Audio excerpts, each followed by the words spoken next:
PR ഏജൻസിയുടെ തലയിൽ കെട്ടിവെക്കാനുള്ള സർക്കാർ നീക്കം പാളി. ദ ഹിന്ദുവിന് മുഖ്യമന്ത്രി അഭിമുഖം നൽകുമ്പോൾ ഒപ്പമുണ്ടായിരുന്നത് CPIM മുൻ MLA TK ദേവകുമാറിന്റെ മകൻ TD സുബ്രഹ്മണ്യം എന്ന് വ്യക്തമായി. കൂടിക്കാഴ്ചയിൽ സുബ്രഹ്മണ്യം ഉണ്ടായിരുന്നുവെന്ന് PR ഏജൻസി ജീവനക്കാരി 24നോട് പറഞ്ഞു. വിവാദത്തെക്കുറിച്ച് മകനോടോ മുഖ്യമന്ത്രിയോടോ ചോദിക്കണമെന്നായിരുന്നു TK ദേവകുമാറിന്റെ പ്രതികരണം. പാൻ ഇന്ത്യൻ PR ഏജൻസി വഴി സംസ്ഥാനത്തിന്റെ മുഖ്യമന്ത്രി എന്തിന് അഭിമുഖം നൽകിയെന്ന ചോദ്യം രാഷ്ട്രീയ വിവാദമായി കത്തിപ്പടരുകയാണ്. മലപ്പുറം വിവാദം ഒതുക്കാൻ ഹിന്ദു ദിനപത്രത്തിന് മുഖ്യമന്ത്രിയുടെ ഓഫീസ് അയച്ച കത്ത് തിരിഞ്ഞുകൊത്തി.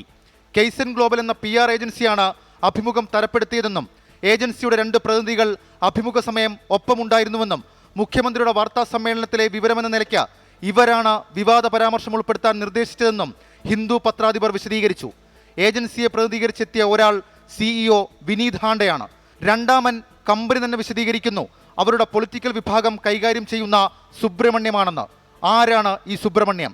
വിവാദ അഭിമുഖം നടന്ന ദിവസം മുഖ്യമന്ത്രിക്കൊപ്പം മുറിക്കുള്ളിലുണ്ടായിരുന്ന സുബ്രഹ്മണ്യം CPIMന്റെ മുൻ ഹരിപ്പാട് MLA TK ദേവകുമാറിന്റെ മകൻ TD സുബ്രഹ്മണ്യം അഥവാ സുബ്ബുദേവാണ്.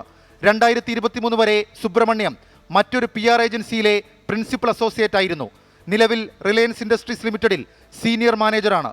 അഭിമുഖ സമയത്തെ സാന്നിധ്യം നിഷേധിക്കാതിരുന്ന സുബ്രഹ്മണ്യം കെയ്സൺ ഗ്ലോബലുമായി തനിക്ക് ബന്ധമില്ലെന്ന് വിശദീകരിച്ചു. തന്നെ വിവാദങ്ങളിൽ വലിച്ചിഴക്കരുതെന്ന് മുൻ MLA TK ദേവകുമാറും പ്രതികരിച്ചു. വിവാദ അഭിമുഖത്തിലെ PR ഏജൻസി ഇടപെടലിൽ മുഖ്യമന്ത്രിയും മുഖ്യമന്ത്രിയുടെ ഓഫീസും ഇതുവരെയും പ്രതികരിച്ചിട്ടില്ല. ഷെഫീദ് റാവുത്തർ, 24 തിരുവനന്തപുരം.